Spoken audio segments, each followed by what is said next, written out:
नमस्ते। आज पूरा विश्व हिंसा की चपेट में है। हम देख रहे हैं फिलिस्तीन में, गाजा में, हमसे जो हिंसा है, पूरे विश्व में जो फैली हुई हिंसा है, धर्म के नाम पे, जाति के नाम पे या किसी भी रूप में उसको वैध किया जाता है। किस रूप में? तानाशाही को सत्ता का नाम दे दिया जाता है, तब उसको शक्ति प्राप्त होती है, मतलब वैधता की शक्ति प्राप्त हो जाती है। वह तानाशाही जब शासन की शक्ति ले लेता है तब वह सत्ता बन जाता है, और उसमें जो राजनेता हैं वह अपने स्वार्थ के लिए एक दूसरे देश के विरुद्ध या एक दूसरे धर्म के विरुद्ध एक दूसरे को उकसाते हैं, और जो वह लोग हैं उसको वह लोग झेलते हैं जो बिल्कुल भी उसमें उनको मालूम भी नहीं होता है कि वो किस आग में झुलस रहे हैं, उनकी गलती क्या है या वो क्यों उस आग में झुलस रहे हैं। तो बहुत छोटी सी बात है, खूंटी पर उगी है दीवार, और इस दीवार का नाम तानाशाही है। और इसको वैधता किससे प्राप्त है? वैधता इसको शक्ति से प्राप्त है, शक्ति शासन से मिलती है।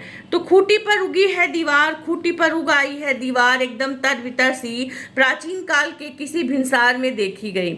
यह दीवार आज की नहीं है, यह प्राचीन काल की है, तब से आज तक अनजान है राज से। समुद्र का पानी भी उस दीवार को कमजोर नहीं कर पाया, समुद्र का पानी भी इस दीवार को कमजोर नहीं कर पाया। उसके जल की मृत्यु संभावित थी दीवार के उस पार, उसके जल की मृत्यु संभावित थी दीवार के उस पार।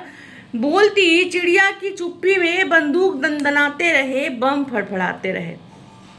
बोलते चिड़िया की चुप्पी में बंदूक दंदनाते रहे, बम फड़फड़ाते रहे।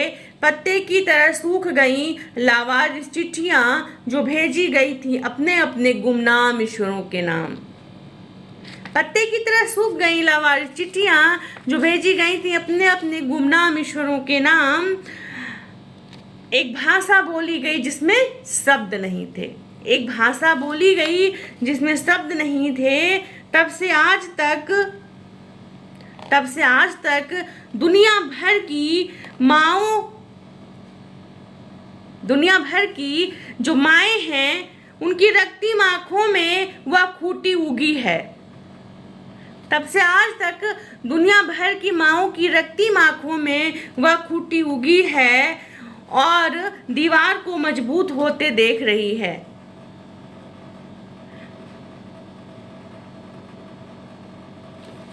खूंटी का नाम हिंसा है और दीवार का नाम तानाशाही है। खूंटी का नाम हिंसा है और दीवार का नाम तानाशाही। यह कोई नई घटना नहीं है, यह प्राचीन काल से हमारे समाज में ऐसा होता आया है, हमारे पूरे विश्व समाज में ऐसा होता आया है कि जो तानाशाह हो जाता है, जो शक्ति प्राप्त कर लेता है, वह अपने तरह से पूरे समाज को चलाता है। और जो समाज है वह क्या करता है? वह प्रार्थना करता है, ईश्वर से मुक्ति की प्रार्थना करता है, या अपने जो भी उन्हें शारीरिक मानसिक दंड मिलते हैं उनके लिए प्रार्थनाएं करता है। और वह चिट्ठियां कहीं गुम हो जाती हैं, शायद आज तक वह जो हमारे सभी धर्मों के गुमनाम ईश्वर हैं शायद उन तक नहीं पहुंची हैं, क्योंकि आज भी दुनिया भर की माँओं की आंखों में रक्त जमा बैठा है और उस दीवार को मजबूत होते देख रहा है। धन्यवाद।